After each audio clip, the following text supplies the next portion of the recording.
You are to be set apart.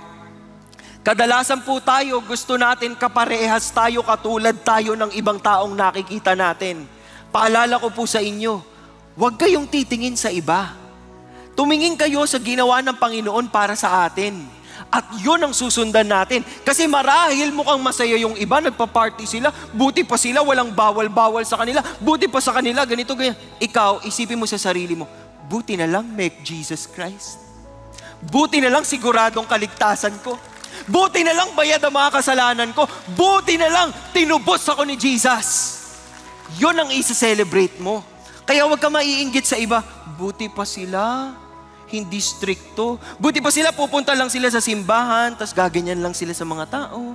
Uupo sila, matutulog, tas tatayo ulit, gaganyan lang sila, tas aalis na. Buti pa sila. Dito sa CCF, kailangan pa mag-D-group, kailangan mag-quiet time, kailangan magbasa ng Bible.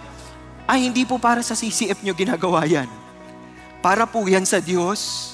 Yung po yung hinihingi niya na yung buhay natin, isa sa buhay natin, yung quality ng Diyos, yung holiness ng Diyos, yung purity ng Diyos. At hindi natin kayang gawin yan by our own strength. Kailangan lagi tayong nakasuko sa Kanya. Kaya niyang gawin yan basta nakasuko po tayo sa Kanya.